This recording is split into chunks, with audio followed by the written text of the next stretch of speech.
Assalamualaikum warahmatullahi wabarakatuh. Perkenalkan, saya Faizal Anugrah Akbar. Saya akan mempresentasikan jawaban UAS Sistem Jaringan 2 saya. Di sini untuk nomor yang pertama adalah membuat resume jurnal. Di sini saya mengambil judul artikel implementasi VPN antar cabang menggunakan teknologi SD-WAN dengan metode load balance. Dan penulisnya dengan Muhammad Fikri dan Muhammad Rifki. Nama jurnalnya Jurnal Teknologi Informasi dan Ilmu Komputer, dan penerbitnya dari Fakultas Ilmu Komputer Universitas Brawijaya. Latar belakang dari jurnalnya adalah perkembangan teknologi komunikasi yang membuat kebutuhan jaringan perusahaan semakin kompleks, terutama bagi perusahaan yang mempunyai kantor pusat dan beberapa kantor cabang yang berada di lokasi yang berbeda. Jaringan tidak hanya dituntut mampu menghubungkan antar komputer, tapi juga harus memiliki koneksi yang stabil, cepat, aman, dan tetap tersedia walaupun terjadi gangguan. Permasalahan yang terjadi adalah komunikasi antara kantor pusat dan kantor cabang hanya menggunakan satu jalur MPLS. Kondisi tersebut menimbulkan resiko apabila koneksi MPLS putus, maka komunikasi antar kantor juga ikut terputus. Dengan kata lain, jaringan yang digunakan belum mempunyai jalur komunikasi cadangan atau redundant. Selain masalah redundant, perkembangan teknologi juga menyebabkan pengelolaan terhadap bandwidth, kecepatan, delay, serta distribusi lalu lintas jaringan menjadi semakin penting. Oleh karena itu, peneliti melakukan pengembangan teknologi topologi jaringan yang sudah ada dengan menyediakan dua jalur komunikasi, yaitu MPLS yang sudah ada dan menambahkan jaringan internet. Ketika jalur tersebut diamankan menggunakan kedua jalur tersebut juga diamankan menggunakan IPsec VPN dan dikelola menggunakan SD-WAN. Tujuannya untuk membuat jaringan antar kantor menjadi lebih andal dan menerapkan load balance dan failover, sehingga komunikasi tidak hanya bergantung pada satu koneksi jaringan saja. Metode penelitian yang digunakan adalah dengan PPDIOO atau Prepare, Plan, Design, Implement, Operate, dan Optimize. Pada tahap Prepare, dilakukan identifikasi terhadap kebutuhan dan masalah jaringan yang sedang dialami perusahaan. Masalah utamanya adalah jaringan hanya bergantung pada satu koneksi. Dan plan dari penelitiannya adalah merencanakan penambahan jalur internet sebagai jalur backup. Dengan demikian, perusahaan mempunyai dua koneksi yang dapat digunakan untuk menghubungkan kantor pusat dengan kantor cabang. Desainnya dengan jalur satu menggunakan MPLS dengan diamankan IPsec VPN, dan jalur kedua menggunakan internet juga diamankan dengan IPsec VPN. Kedua jalur tersebut dikelola menggunakan teknologi SD-WAN. SD-WAN digunakan untuk mengatur distribusi lalu lintas jaringan dan menambah jalur komunikasi yang akan digunakan. Lalu implementasinya diterapkan pada jaringan dengan melakukan konfigurasi VPN antar kantor, konfigurasi SD-WAN, serta penerapan load balance dan failover. Load balance digunakan agar traffic jaringan dapat didistribusikan melalui kedua jalur yang tersedia dan tidak hanya membebani satu koneksi. Sedangkan failover digunakan agar koneksi dapat berpindah ke jalur lain apabila satu jalur mengalami gangguan. Di saat operate, jaringan yang telah dibuat kemudian dijalankan dan diamati untuk mengetahui apakah komunikasi antar kantor dapat berjalan melalui kedua jalur atau tidak. Dan yang terakhir, optimize. Hasil implementasinya digunakan untuk melihat apakah konfigurasi jaringan telah memberikan peningkatan terhadap ketersediaan serta keandalan jaringan perusahaan. Secara sederhana, rancangan jaringan yang diterapkan adalah dari kantor pusat menggunakan teknologi SD-WAN, dan di dalam SD-WAN ada MPLS dengan IPsec VPN dan internet dengan IPsec VPN, lalu terhubung ke kantor cabang yang ada SD-WAN-nya juga. Dan apabila salah satu MPLS atau salah satu jaringan terputus, maka komunikasi tetap berjalan lewat jalur yang aktif. Dari hasil penelitiannya menunjukkan bahwa penerapan SD-WAN membuat lalu lintas komunikasi antar lokasi dapat dibagi antara jalur MPLS dan jalur internet. Jalur internet juga dapat berfungsi sebagai jalur cadangan ketika MPLS mengalami gangguan. Dengan penerapan SD-WAN, mekanisme failover mampu mengurangi downtime sekitar 95%. Hal ini menunjukkan bahwa sistem jaringan yang sebelumnya mempunyai resiko single point of failure, karena hanya menggunakan satu jalur menjadi lebih handal setelah mempunyai dua jalur. Nilai tambah yang ditawarkan dari jurnal adalah penerapan beberapa teknologi jaringan menjadi satu solusi yang dapat digunakan untuk meningkatkan keandalan komunikasi antar kantor. Pertama, penelitian tidak hanya menambahkan koneksi internet sebagai jalur kedua, tetapi menggabungkan antara MPLS dan internet menggunakan SD-WAN sehingga kedua jalur dapat dikelola dalam satu sistem jaringan. Yang kedua, penerapan load balance membuat sumber daya jaringan dapat digunakan secara optimal karena traffic yang dibagi melalui lebih dari satu jalur. Lalu adanya failover otomatis membuat perusahaan tidak harus bergantung ke koneksi MPLS. Jika MPLS mengalami gangguan, jaringan internet dapat mengambil alih ke komunikasinya. Dan penggunaan IPsec VPN pada komunikasi antar lokasi memberikan lapisan keamanan pada pertukaran data yang melewati jaringan. Dan penelitian memberikan hasil yang dapat diukur, yaitu mekanisme failover menggunakan SD-WAN mampu mengurangi downtime sekitar 95%.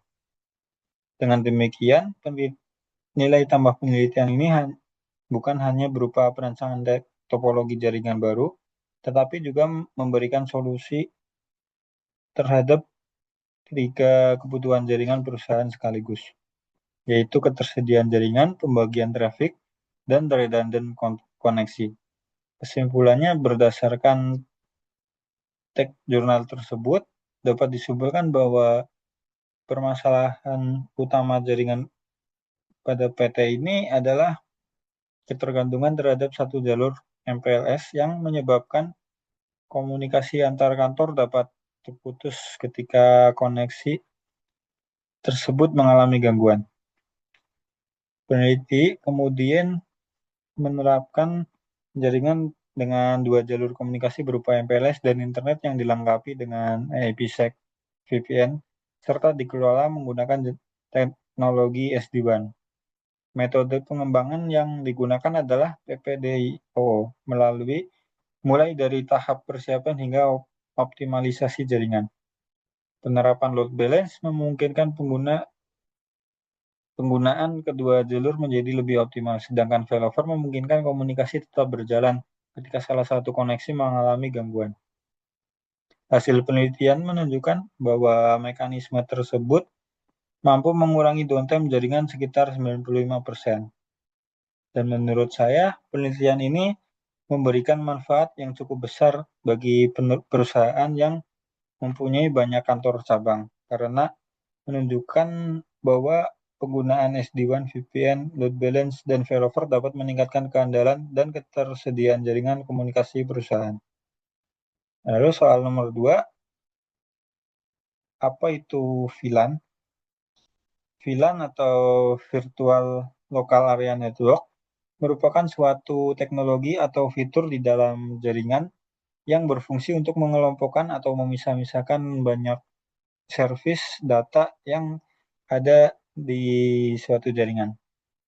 Bermanfaat juga untuk menghemat port di switch atau router dengan membedakan banyak service yang lewat di satu port interface.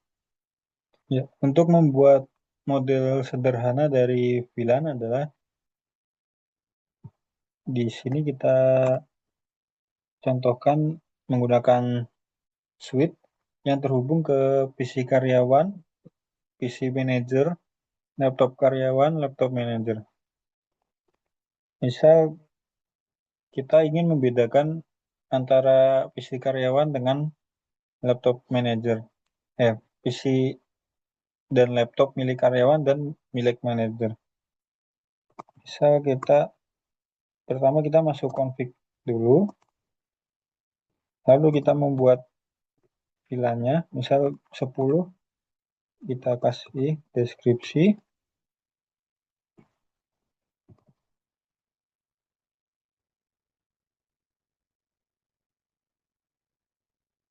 VLAN karyawan. Lalu kita masuk interface VLAN-nya.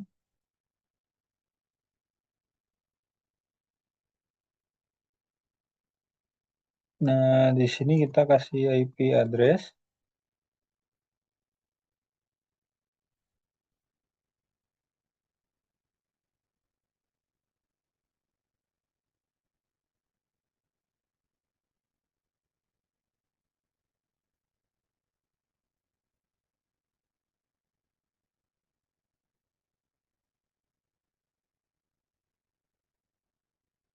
Lalu kita membuat VLAN 20. Ini untuk membedakan jaringan punya manajer dengan karyawan.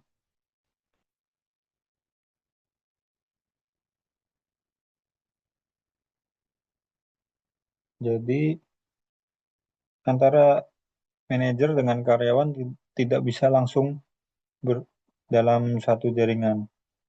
Fungsi VLAN untuk mengelompokkan.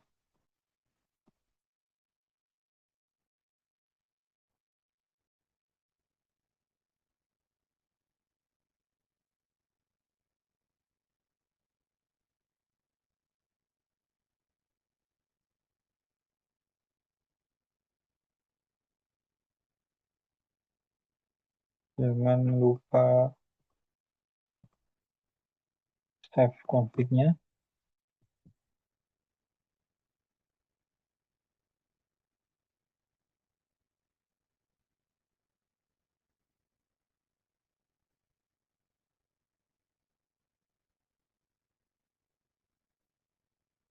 Ya, di sini telah membuat dua VLAN untuk karyawan dan VLAN 20 ini untuk manajer. Di sini IP-nya saya buat berbeda karena di sini saya akan membedakan fungsi untuk karyawan dengan manajer supaya tidak saling terhubung networknya. Lalu kita memasukkan VLAN-nya ke port tergantung kita nyeloknya kemana. Di sini PC karyawan karena ini port 1 menuju PC karyawan. Kita masuk config lagi. Kita masuk ke interface flash Ethernet 01.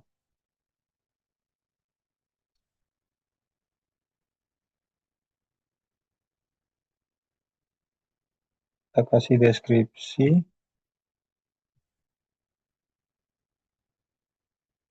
PC karyawan. Lalu switch port mode akses, switch port akses 10. Lalu laptop karyawan juga kita samakan menggunakan port VLAN 10. Ini port 3 berarti.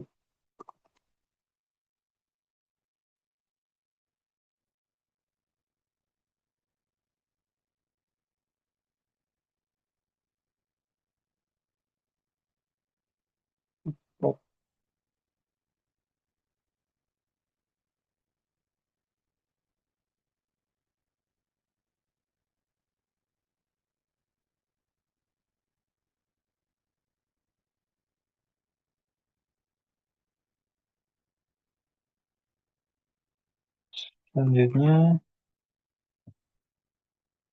port 2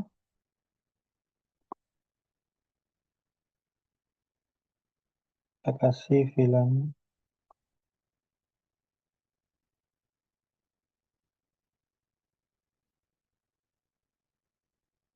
20 karena punya manajer.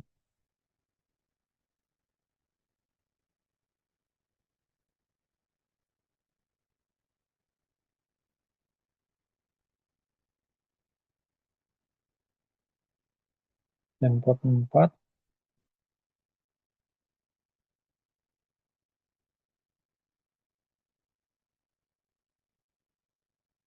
kita kasih VLAN 20 juga.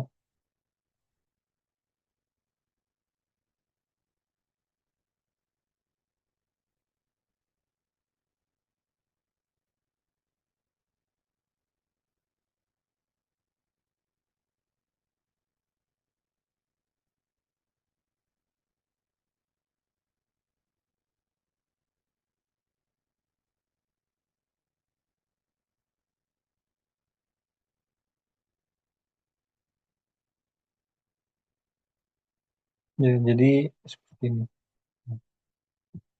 untuk komennya.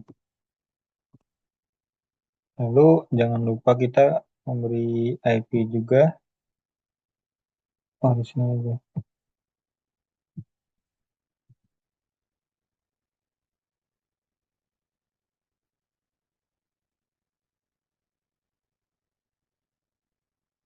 Hingga di laptop kita setting gunakan IP 10.3.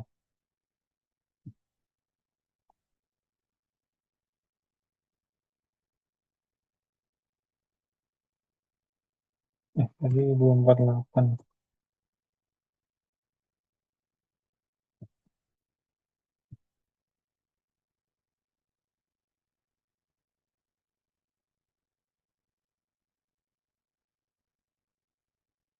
Di device manager juga kita sesuaikan menggunakan IP 192.168.20.2.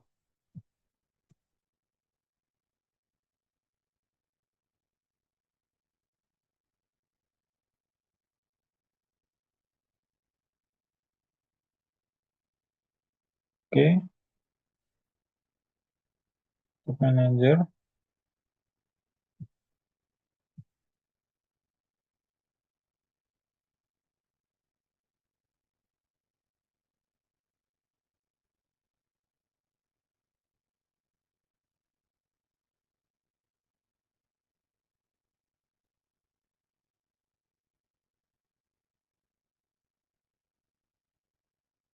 ya, itu untuk cara settingnya.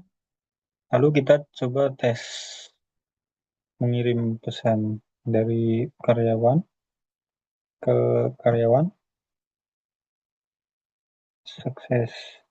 Tetapi karyawan mengirim pesan ke manajer tidak bisa karena beda network.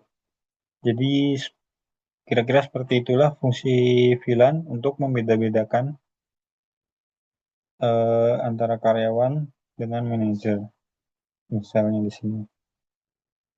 Ya, lalu untuk soal berikutnya, jelaskan fungsi dari core switch, distribution switch, dan switch access. Core switch merupakan backbone jaringan yang menghubungkan seluruh distribusi router dan switch dari berbagai set. Core switch ini termasuk di dalam layer 3 OSI layer atau layer network. Karena core switch menghubungkan banyak router dari berbagai set, maka perlu throughput dan kapasitas forwarding yang tinggi. Lalu distribution switch adalah penghubung antara core switch dan access switch. Sekaligus sebagai penentu arah jaringan, seperti mengatur VLAN, merouting antar VLAN, atau jaringan. Dan switch akses merupakan titik akses langsung yang berhubungan langsung ke perangkat end user seperti PC, laptop, IP phone, printer, dan lain-lain. Switch akses ini berjalan di layer 2 karena hanya mengantarkan atau menentukan perangkat berjalan ke VLAN yang mana. Lalu nomor 4, VPN. VPN atau Virtual Private Network merupakan sebuah pipa atau terowongan yang mengantar kita ke suatu jaringan private dari jaringan publik.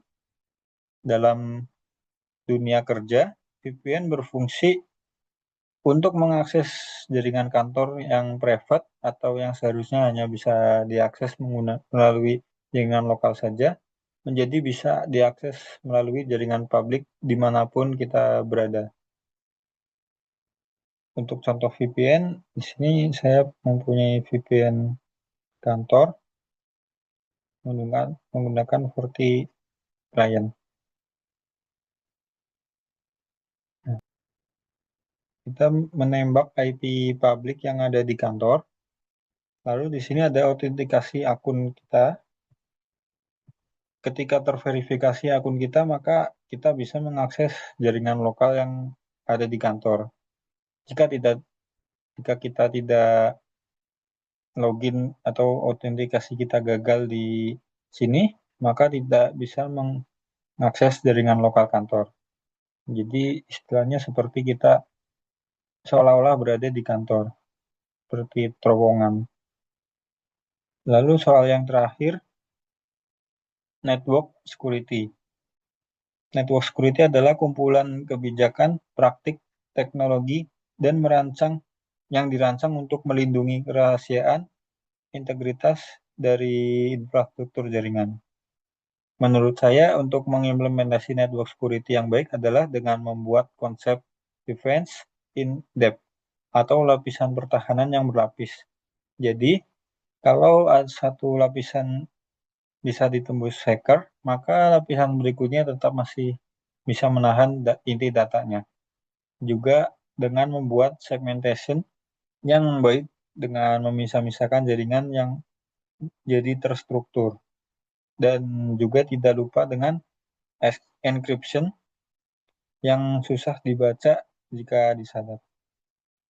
Lalu juga selalu memonitoring segala aktivitas yang lewat di infrastruktur jaringan kita. Sekian presentasi dari saya. Terima kasih. Wassalamualaikum warahmatullahi wabarakatuh.